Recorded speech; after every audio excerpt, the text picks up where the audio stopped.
Hello everyone, how are you? I hope you will be enjoying your days in learning.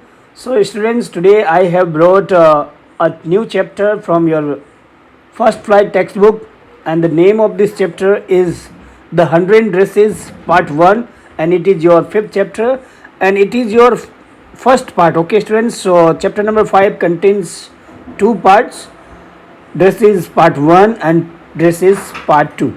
So dresses 1 part will be discussed in this video, and you will also watch our next video related to dresses part 2.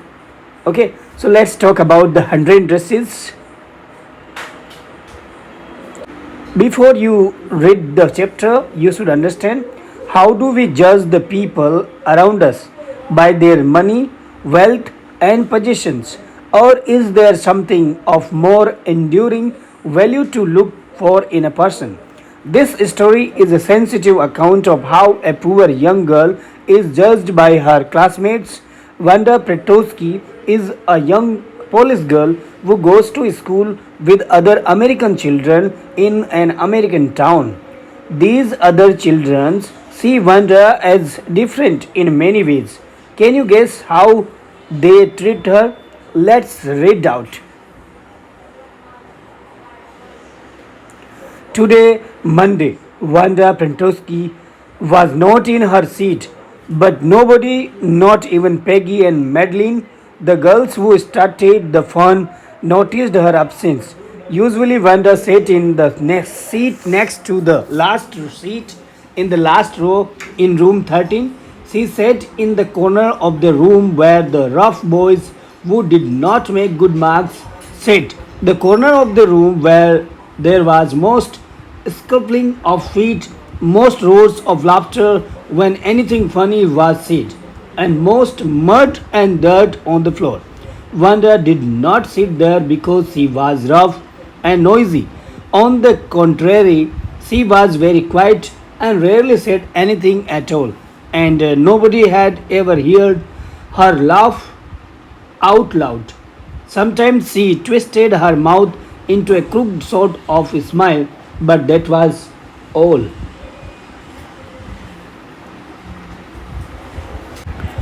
Nobody knew exactly why Wanda sat in the seat unless it was because she came all the way from Bozin's Heights and her feet were usually caked with the dry mud. But no one really thought much about Wanda Petosky once she sat in the corner of the room. The time when they thought about Wanda was outside of school hours at noon time, when they were coming back to school, or in the morning early before school began, when groups of two or three or even more would be talking and laughing on their way to school yard, and then sometimes they waited for Wanda to have fun with her. The next day, Tuesday, Wanda was not in school either, and nobody noticed her absence again. But on Wednesday, Peggy and Maddie, who sat down front with other children who got good marks and who didn't trick in a whole lot of mud, did notice that Wanda was not there. Peggy was the most popular girl in the school. She was pretty, she had many pretty clothes, and her hair was curly. Maddie was her closest friend. The reason Peggy and Maddie noticed Wanda's absence was because Wanda had made them late to school. They had waited and waited for Wanda to have some fun with her, and she just had not come. They often waited for Wanda Petrovsky to have fun with her. Most of the children in room 13 did not have names like that. They had names easy to say, like Thomas, Smith, or Ellen. There was one boy named Bounce, Willie Bounce, and people thought that was funny, but not funny in the same way that Pretonsky was. Wanda didn't have any friends. She came to school alone and went home alone. She always wore a faded blue dress that didn't hang right, It was clean, but it looked as though it had never been ironed properly. She didn't have any friends, but a lot of girls talked to her.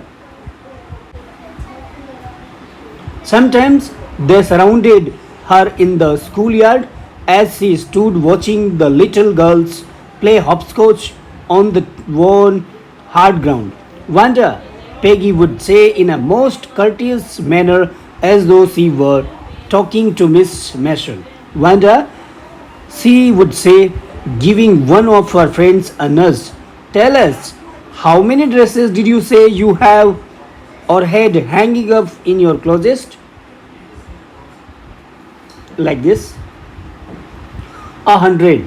Wanda would say, 100! Exclaimed all the little girls incredulously, and the little ones would stop playing hopscotch and listen. Like this, you can see. Yeah, 100, all lined up, said Wanda. Then her thin lips drew together in silence. What are they like? All silk? I bet, said Peggy. Yeah, all silk, all colors. Velvet too? Yeah, velvet too. 100 dresses, Wanda would repeat stolidly, all lined up in my closet. Then they would let her go, and then before she had gone very far, they couldn't help bursting into shrieks and pearls of laughter. 100 dresses. Obviously, the only dress Wanda had was the blue one she wore every day. So, why did she say she had 100? What a story! How many shoes did you say you had? 60 pairs, all lined up in my closet. Cries of exaggerated politeness greeted this. All alike?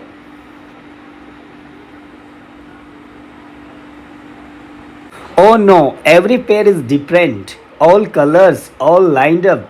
Peggy, who had thought up this game, and Maddie, her inseparable friend, were always the last to leave. Finally, Wanda would move up the street, her eyes dull and her mouth closed, hitching her left shoulder every now and then in the funny way she had, finishing the walk to school alone. Peggy was not really cruel. She protected small children from bullies, and she cried for hours if she saw an animal mistreated. If anybody had said to her, don't you think that is a cruel way to treat Wanda? She would have been very surprised. Cruel? Why did the girl say she had 100 dresses? Anybody could tell that that was a lie.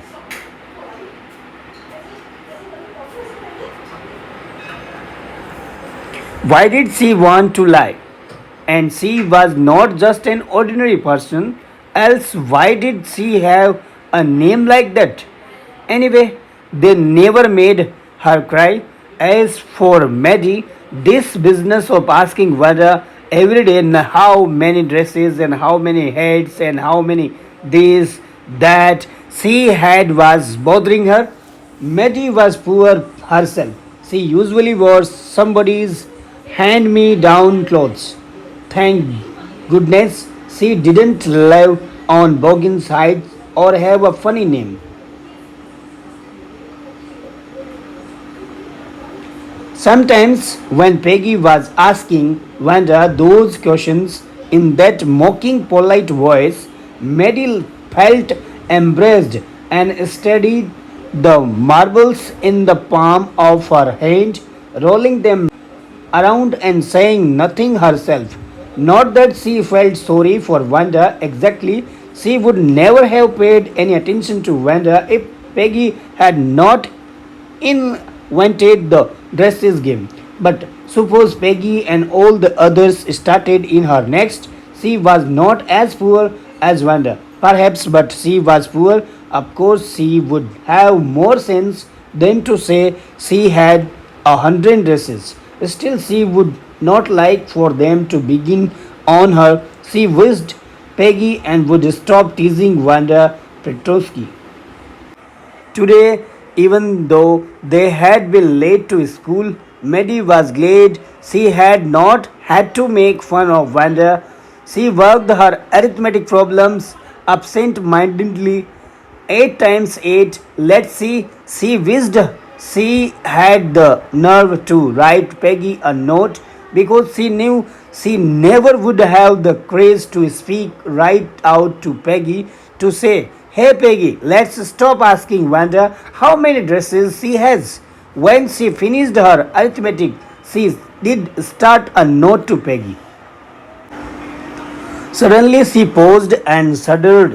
She pictured herself in the schoolyard, a new target for Peggy and the girls. Peggy might ask her where she got the dress that she had on, and Maddie would have to say it was one of Peggy's old ones that Maddie's mother had tried to disguise with new trimmings. So on one in room 13 would recognize it. If only Peggy would decide of her own accord to stop having fun with Wanda. Oh well, Maddie ran her hand through her short blonde hair as though to push the uncomfortable thoughts away. What difference did it make? Slowly, Maddie tore into bits the notes she had started. She was Peggy's best friend, and Peggy was the best liked girl in the whole room. Peggy could not possibly do anything that was really wrong, she thought. As for Wanda, she was just some girl who lived up on Boggin's height and stood alone in the schoolyard. She scarcely ever said anything to anybody. The only time she talked was in the schoolyard about her 100 dresses. Maddie remembered her telling about one of her dresses, pale blue with colored trimmings, and she remembered another that was brilliant jungle green with a red sash. "You would look like a Christmas tree in that," the girls had said in pretended admiration.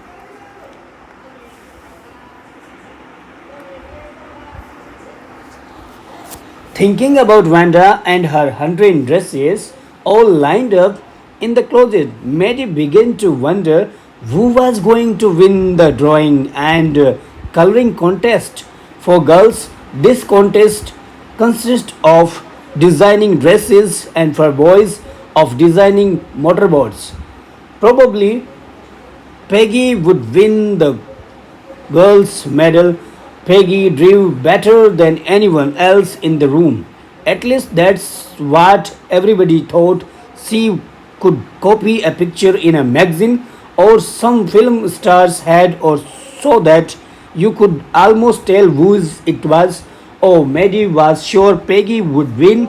While tomorrow the teacher was going to announce the winners, then they would know. The next day, it was drizzling. Maddie and Peggy hurried to school under Peggy's umbrella. Naturally, on a day like this, they didn't wait for Vanda Petrovsky on the corner of Oliver Street, the street that far away under the railroad tracks and up the hill led to Boggins Heights. Anyway, they were not taking chances on being late today because today was the important. Can you guess why? Because the contest or competition. Yes, let's see. Do you think Miss Mason will announce the winners today? Asked Peggy. Oh, I hope so. The minute we get in, said Maddie. Of course you will win, Peg. Hope so, said Peggy eagerly. The minute they entered the classroom, they stopped short and gasped. There were drawings all over the room, on every ledge and windowsill, dazzling colors and brilliant, lavish designs, all drawn on great sheets of wrapping paper. There must have been 100 of them all lined up. These must be the drawings for a contest. They were. Everybody stopped and whistled for murmured admiring. admiringly. As soon as the class had assembled, Miss Mashon announced the winners. Jack Bagels had won for the boys, she said, and his designs for an outboard motor was an exhibition in room 12, along with sketches by all the other boys. As for the girls, she said, although just one or two sketches were submitted by most, one girl and room 13 should be proud of her. This one girl actually drew 100 designs, all different and all beautiful. In the opinion of the judges, any one of the drawings is worthy of winning the prize. I am very happy to say that Wanda Petrosky is the winner of the girls' medal. Yes, she is the winner. Unfortunately, Wanda has been absent from the school for some days and is here to receive the applause that is due to her. Let's hope she will be back tomorrow. Now, class, you may file around the room quietly and look at her execute drawings. The children burst into applause, and even the boys were glad to have a chance to stamp on the floor, put their fingers in their mouths, and whistle. Though they were not interested in the dresses, look, Peg, whispered Maddie.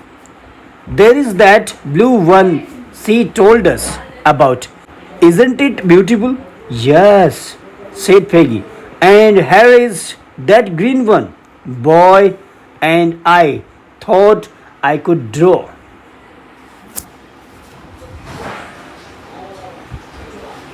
So now, students, we have to the end of this chapter. We are going to talk about the 100 dresses part 2 in our another videos.